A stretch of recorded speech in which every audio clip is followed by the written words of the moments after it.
Shri Gurubhyo Namaha Hari Om Dhayayamudavalagunta Navatim Tejo Maina Istikim Snigdha Panga Vilukinim Bhagavatim Mandasmita Shri Mukhim Vatsalayamrita Varshinim Sumaduram Sankirtana Lapinim Syamandim Madhum Sikta Suktim Amritanandamika Mikshvarim Om Namamriteshwari Namaha Om Namamriteshwari Namaha Om Namamriteshwari Namaha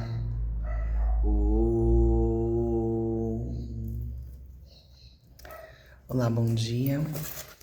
Estamos aqui para a leitura meditativa do livro O Supremo Sucesso.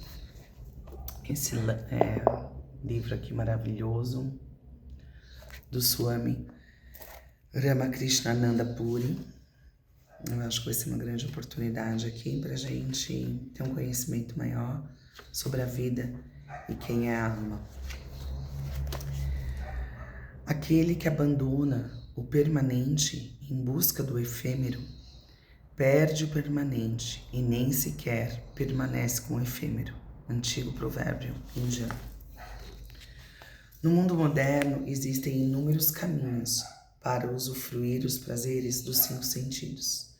Da mesma forma que existe uma banda larga de informação, existe uma banda larga dos sentidos.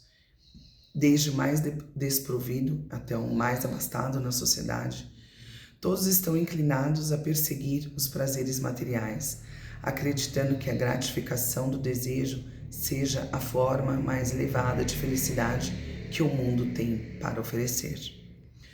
No entanto, no fundo, duvidamos que realmente sejamos capazes de realizar todos os nossos desejos e objetivos.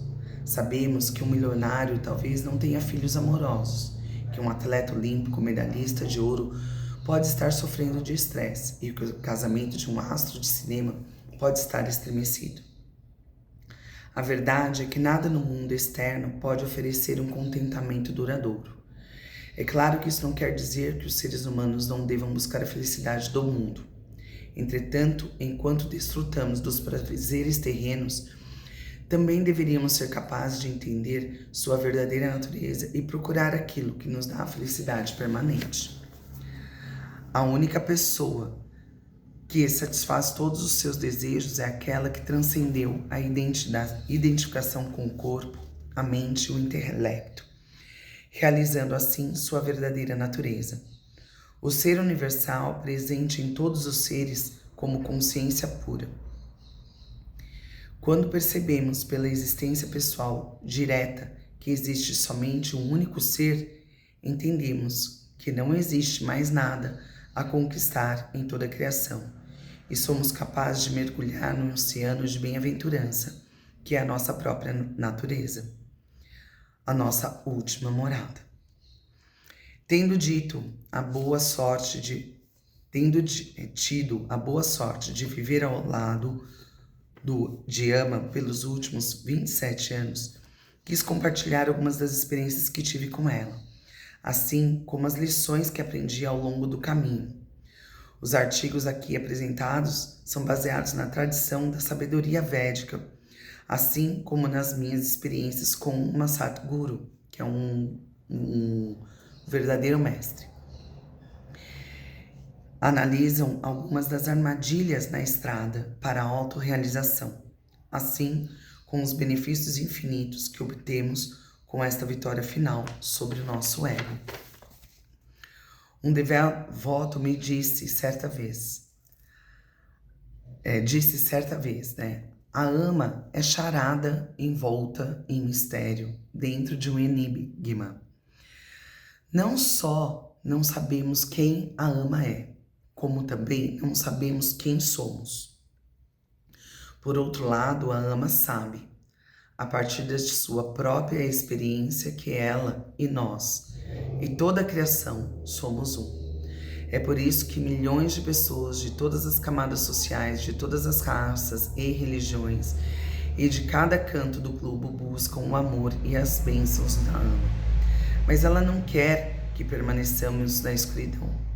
O maior desejo da Ama é que todos seus filhos, o que quer dizer todos os seres vivos, cheguem um dia a realizar a suprema felicidade da autorrealização.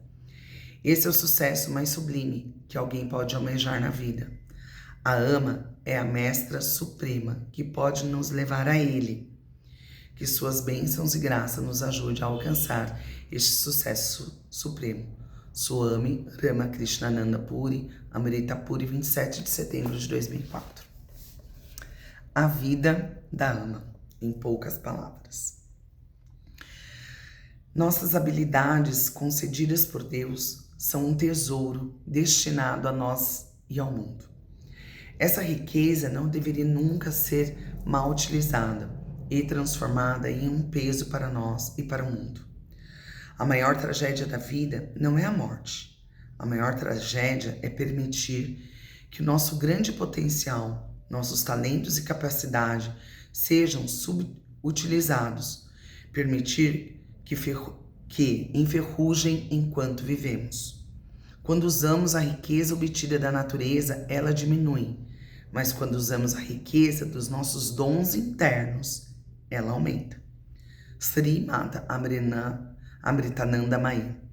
Que a paz e a felicidade prevaleçam. É um discurso de encerramento do Parlamento Mundial das Religiões de 2024. É um trecho que a Ama colocou ali para nós. A Ama nasceu em uma vila pobre de pescadores em Kerala, no sul da Índia, em 1953. Ainda criança, ficou claro que Sudamani, como era chamada na época, era especial. Sem qualquer estímulo, ela era profundamente espiritualizada. E a intensidade da sua compaixão era notável. Ela era diferente, mal compreendida, maltratada. Teve uma infância muito difícil, sofreu muitíssimo.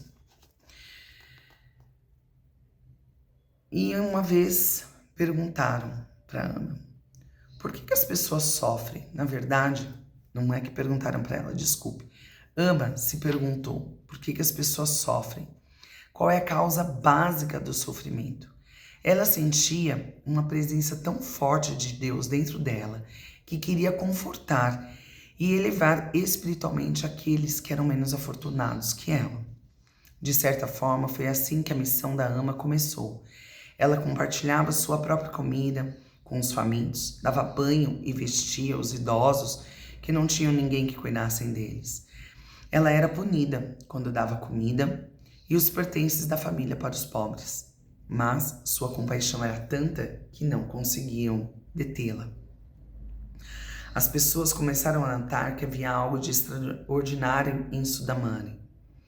Viram que ela era completamente altruísta, que dedicava cada momento de sua vida para cuidar dos outros e que irradiava um amor incondicional e ilimitado. Desta forma, o darsha da Ama tomou a forma de um caloroso e amoroso abraço maternal. Ela ouvia os sofrimentos das pessoas que a visitavam, consolando-as e acarinhando-as, e também começou a ensiná-las sobre o verdadeiro propósito da vida. Os primeiros discípulos monásticos da Ama vieram residir permanentemente ao seu lado em 1979. Foram eles que denominaram Mata Amritananda Mayi, o seu nome, Mãe da Eterna Bem-aventurança.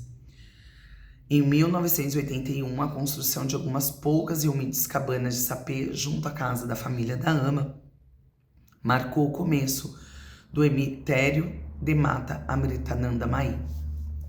Em 1987, em resposta aos pedidos de seus filhos por todo o mundo, Ama embarcou em sua primeira viagem mundial.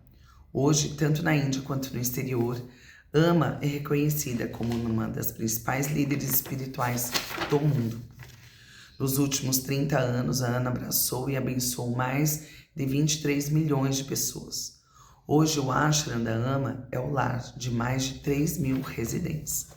Lá, Ama alimenta essas pessoas diariamente, de graça.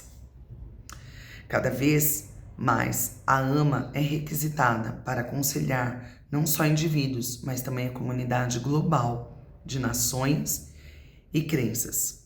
Recentemente aqui esse livro já é de muitos anos atrás, tá? A Ama discursou no Encontro para a Paz Mundial no Novo Milênio em Nova York, em 2000, há 26 anos atrás. E na Iniciativa pela Paz Mundial de Líderes Espirituais e Religiosos, na Organização das Nações Unidas em Genebra, onde também recebeu o prêmio Gandhi King da não violência, em 2004. Ela participou do Parlamento das Religiões Mundiais em Barcelona, onde fez o primeiro discurso na sessão de fechamento do plenário. O que é o sucesso supremo? Conhecer os outros é inteligência. Conhecer a si mesmo é verdadeira sabedoria. Controlar os outros é força. Controlar a si mesmo é o verdadeiro poder. Se você entender que tem o suficiente, será verdadeiramente rico. Tao Te Ching. O sucesso verdadeiro. Todos querem ser bem-sucedidos, mas não importa o quão bem-sucedidos uma pessoa seja, ela ainda quer mais. Ninguém considera a sua situação como um sucesso completo. É por isso que existem tantos seminários sobre como tornar-se bem-sucedido. Para aqueles que já são bem-sucedidos, existem seminários sobre como tornar-se ainda mais bem-sucedido. Existem até seminários sobre como ser bem-sucedido em ensinar os outros e se tornarem bem-sucedidos. O sucesso é normalmente definido como algo além ou algo mais do que aquilo que já conseguimos. É por isso que estamos constantemente lutando para adquirir ou conquistar alguma coisa.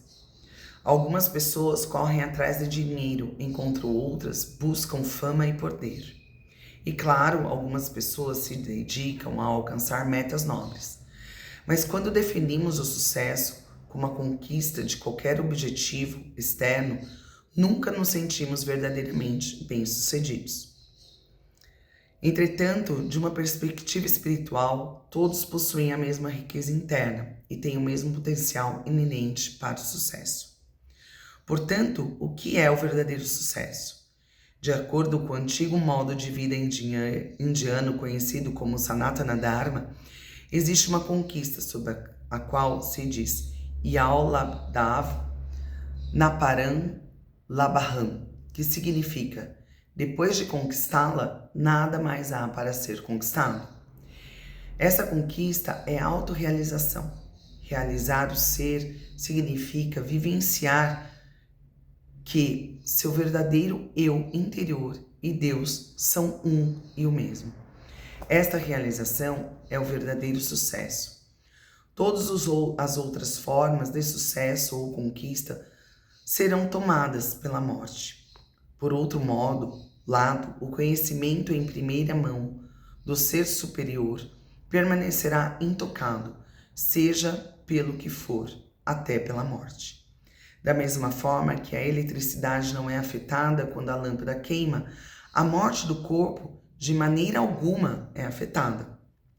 O Atman, que toma um novo corpo físico e continua com novas experiências de vida.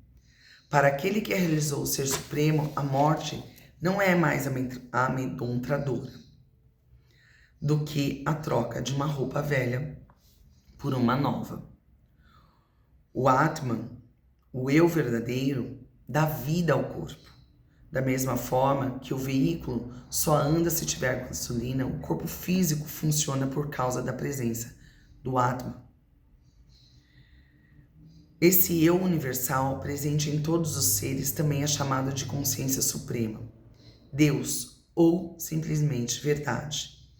Em um mundo de nomes e formas em constante mudança, Só o Atman é imutável. É o substrato de toda a criação.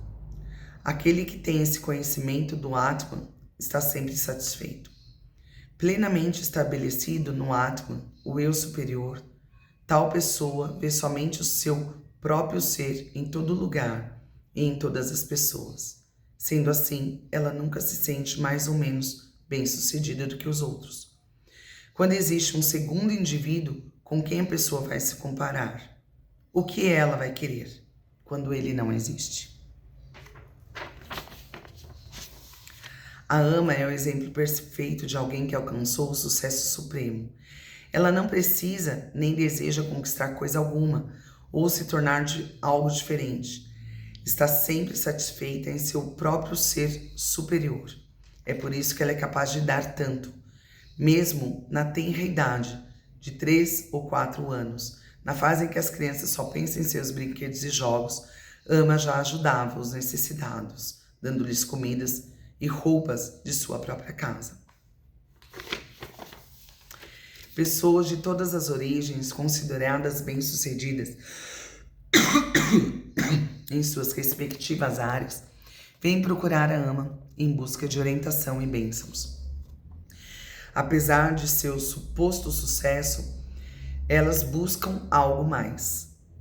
O sucesso terreno não lhes deu o que realmente querem: contentamento e paz de espírito. Quando uma mãe tem algo precioso em suas mãos, ela certamente deseja dividi-lo com seus filhos. Não o manterá consigo. Se tivermos comida em excesso e já tivermos comido até nos satisfazermos, o que faremos com o resto da comida? É claro que daremos para os outros. É exatamente isso que a Ama está fazendo. Ela está sempre plena, satisfeita em seu próprio ser. Tudo o que faz surge desta plenitude, enquanto que todas as nossas ações emergem do sentimento de que falta algo. Capítulo 2. O que é verdadeiramente real?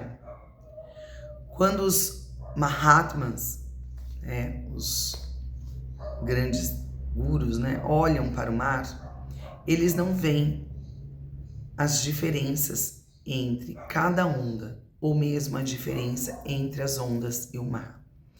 Isso se dá porque em essência, as ondas e o mar são um só, são a mesma coisa. Da mesma forma, a Ama diz, não existe diferença entre o Criador e a criação, assim como não existe diferença entre o ouro e o ornamento feito de ouro, porque o ouro é o substrato de todos os tipos de joias feitas de ouro. Não existe diferença entre o Criador, Deus, e a criação, o mundo. Em essência, são o mesmo, e um, pura consciência. Certa vez um caracol foi espancado por 2 tartarugas. A polícia chegou e perguntou ao pobre caracol, que estava coberto de hematomas: "Você viu bem as tartarugas que te surraram?" Ao que o caracol respondeu: "Como poderia? Tudo aconteceu tão rápido." Para nós, uma tartaruga pode parecer se mover muito lentamente, mas na perspectiva do caracol, a tartaruga se move na velocidade da luz. Nossa atual perspectiva é igualmente limitada. Não devemos tomá-la como a verdade absoluta. Existe uma história de um grande sábio chamado Ashtavakra. Em sânscrito, Ashtavaraka quer dizer 8 curvas. E um dia, depois que ela tinha dado um darshan... eu pulei a história dele, mas eu vou ler aqui. Ele fala que é uma história muito bonita, porque ele fala... Vai ter um debate, eu vou encurtar porque ela é bem longa. Vai ter um debate num reino, e eram com os eruditos. Mas Ashtavakra era uma pessoa muito inteligente, mas ele tinha o corpo todo torto, deformado. E quando ele chegou, as pessoas estavam rindo dele. E aí ele começou a rir também. E perguntaram para ele, do que você está rindo? Ele falou, estou rindo porque a verdade está sendo debatida por este bando de sapateiros. Ele replicou, né? E aí, o rei ali, sabendo que ele tinha chamado todos os eruditos, ele perguntou, mas como assim? Como assim, um bando de sapateiros? Eles são grandes eruditos. E ele disse, ao ver meu corpo deformado, eles riram. Eles não me enxergam.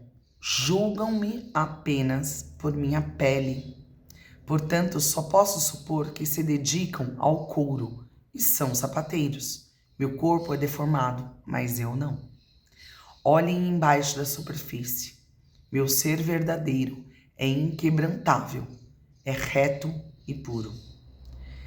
Toda a corte ficou muito surpresa com a colocação dele e o rei sabia que o rapaz estava certo daquilo e que tudo aquilo ia ser uma grande farsa e a verdade se apareceu, se mostrou. E ele se sentiu muito culpado e na manhã seguinte o rei passou por ele e imediatamente curvou-se aos pés, pedindo que guiasse o caminho da iluminação para as pessoas. Então o rei se deu conta de que apesar da sua corte estar cheia de acadêmicos eruditos, estes só podiam ver a realidade relativa. Eles podiam ver apenas o corpo, ao passo que o sábio, acho que Savrakra, podia ver em cada um deles o ser supremo, a verdade absoluta. Então, Ama traz esses ensinamentos para nós, para que nós possamos ver além do que nos é colocado. E um dia depois que Ama deu um darshan, o Swami pergunta, né? Por que a senhora não aparenta cansaço, mesmo depois de abraçar milhares e milhares de pessoas? Como consegue fazer isso, dia após dia? E Ama casualmente respondeu, eu não estou fazendo nada. Quando a Ama disse isso, lembrei-me de uma frase de um bhajan, um cântico devocional intitulado Ame Bhagavati, que ela havia escrito há muitos anos atrás. E ele diz, sem nada fazer, tu fazes tudo. Ó personificação da bondade, eu me curvo diante de ti. Quando a Ama respondeu minha pergunta, estava falando do nível do Atman. Quando disse eu, estava se referindo não ao seu corpo, mas ao Atman, o eu verdadeiro. Existe um verso interessante na Bhagavad Gita que diz, aquele que reconhece inação na ação e a ação na inação é um sábio entre os homens. É um yogi, um verdadeiro cumpridor de todas as ações. Embora a Ama seja tão ativa, ela sabe que o seu verdadeiro ser não está fazendo nada. Isto é ver a inação na ação. Em nosso caso, mesmo quando estamos sentados quietos, os pensamentos continuam e surgem em nossas mentes. Até para sentarmos quietos, temos que fazer um esforço consciente. Este esforço é ação. Superficialmente, podemos parecer inativos, mas continuamos a agir a níveis diferentes. Isto é ação na inação. Portanto, os Mahatmas veem a inação em suas ações e a ação em nossas inações. No Tao Te Ching disse sobre o mestre, as coisas surgem e ela deixa que venham. As coisas desaparecem e deixa que partam. Tem, mas não possui. Age, mas não tem expectativa. Quando o seu trabalho está concluído, esquece-o. Por este motivo, dura para sempre. Nossa, que profundidade, né? Isso aqui é para rever, hein? Para retomar, ouvir, para poder decantar. Capítulo 3. Escolhas e consciência. Olha, esse é bem interessante. Eu tô pegando alguns trechos, tá? Se vocês quiserem comprar, vale a pena, porque eu não estou lendo na íntegra, porque como aquela história que eu resumi, né, porque eu li, mas eu tô resumindo aqui para vocês terem apenas uma ideia, então eu tô passando, tá? No mundo moderno, nós temos muitas opções, até para tomar uma xícara de chá. O mesmo é válido para qualquer coisa na vida. Contudo, quando nos encontramos em uma crise ou nos deparamos com um fracasso em nossos empreendimentos, achamos que nossa única opção é sobreviver. Na verdade, mesmo nessas situações, temos uma variedade de escolhas. Quando passamos por uma experiência dolorosa, podemos decidir pensar que removemos parte do nosso prarabdha. Prarabdha se refere à soma total das experiências que estamos destinados a passar nessa vida, tá? E em razão das nossas ações passadas. Então, no Ocidente, o prarabdha é comumente conhecido como karma. E o significado da palavra karma em sânscrito é ação, como um karma yoga, ou o caminho da ação, tá? Então aqui, né? Quando passamos por uma experiência dolorosa, podemos decidir pensar que removemos parte do nosso prarabdha negativo, ou que nos é oferecida uma lição valiosa a respeito da natureza do mundo. Também podemos considerar a situação como a vontade de Deus. Qualquer dessas atitudes nos ajuda a aceitar as experiências dolorosas com equilíbrio. Entretanto, por causa do condicionamento mental que adquirimos a partir de nossas experiências passadas, a maioria de nós não é capaz de pensar positivamente quando se confronta com uma situação difícil. Precisamos superar nossa forma automática e mecânica de pensar e agir. A mente precisa ser treinada para responder e agir conscientemente. Temos de cultivar a consciência.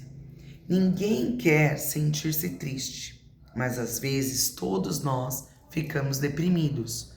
Ninguém quer ficar zangado, mas todo mundo perde a paciência. Isto significa que existe uma distância entre o que desejamos ser e o que somos. Contudo, ao cultivar a consciência e aprender a agir em vez de reagir, podemos acabar com esta distância.